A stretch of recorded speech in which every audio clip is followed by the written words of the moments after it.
మీనరాశి వారికి ఒకవైపు ఏళ్లనాటి శని, కుంభరాశిలో శని భగవానుడు వక్రగమన ప్రయాణము, తృతీయంలో కుజుడు గురు సంచార స్థితి ఉన్నప్పుడు, వ్యయంలో శని భగవానుడు ఉన్నప్పుడు ఎలాంటి దోషాలు ఉంటాయి, అద్భుతమైన 16 రకాల యోగాలను సిద్ధులను ఎలా సొంతం చేసుకోవాలో ఈ వీడియోలో సవివరంగా సంపూర్ణంగా తెలుసుకుందాం. కుంభరాశిలో ఏ నక్షత్రాలు వస్తాయి అనగా పూర్వాభాద్ర నక్షత్రంలోని చివరి పాదం 4వ పాదము, ఉత్తరాభాద్ర నక్షత్రంలోని 4 పాదాలు, రేవతి నక్షత్రంలోని 4 పాదాలు కలిపితే మీనరాశి అవ్వడం జరుగుతుంటుంది. మీనరాశి అధిపతి దేవగురు బృహస్పతి. వీరికి ఏళ్లనాటి శని వక్రగమన ప్రయాణము, తృతీయంలో కుజగురు సంచార స్థితి ఉండడం, ప్రతిరోజు సూర్య నమస్కారం చాలా అవసరం. సూర్య ఆసనాలు యోగదాయకం. సూర్యోపాసన, సముద్ర స్నానము యోగాన్ని ఇస్తుంటుంది. ఈ ఆదివారం అమావాస్య పుష్యమి నక్షత్ర సందర్భంగా తెల్ల జిల్లేడు వృక్షం దగ్గర దీపము, ప్రదక్షిణ, నమస్కారము, అటుకులు, నైవేద్యము, పంచామృతములతో వృక్షానికి అభిషేకం చేసుకోవడం వలన యోగము.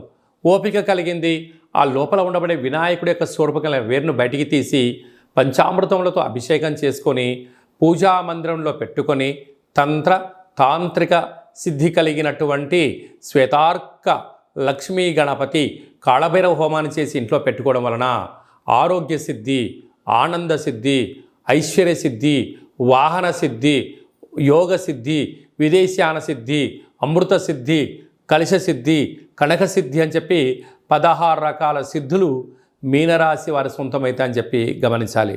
కనుక మీ జన్మ నక్షత్రం రోజున అమావాస్య, కాళ అమావాస్య రోజున, ఈ కాళాష్టమి రోజున దూర, వాయు, జల ప్రయాణాలు పెట్టుకోవద్దు.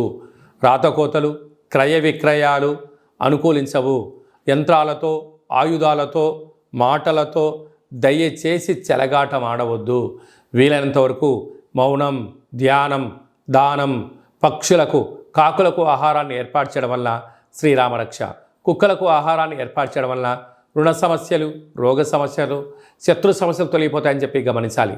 సాఫ్ట్వేర్ ఉద్యోగస్తులు, హార్డ్వేర్ ఉద్యోగస్తులు, జర్నలిస్టులు, యూట్యూబ్, వాట్సాప్, ఫేస్బుక్, క్రియేటివిటీ రంగాల్లో ఉండబడిన వారందరూ, అనేక మంది ఎవరైతే ఉన్నారో రియల్ ఎస్టేట్ వ్యాపారాలు, హోటల్ వ్యాపారాలు, నీటితో కూడుకున్న వ్యాపారాలు, సంపూర్ణమైన ఆహార ఉత్పత్తులు, పాలు, పెరుగు, వ్యవసాయ సోదరీమణులు, అలాగనే గృహ భవన నిర్మాణ కార్యక్రమం చేసేటువంటి, విదేశాలకు వెళ్ళేటువంటి వారు, ఎయిర్పోర్ట్లో పనిచేసేటువంటి వారందరికీ కూడా ఎంతో ఓపిక, ఎంతో పట్టుదల, సహనం ఉండడం వలన వీరికి యోగం అని చెప్పి గమనించాలి.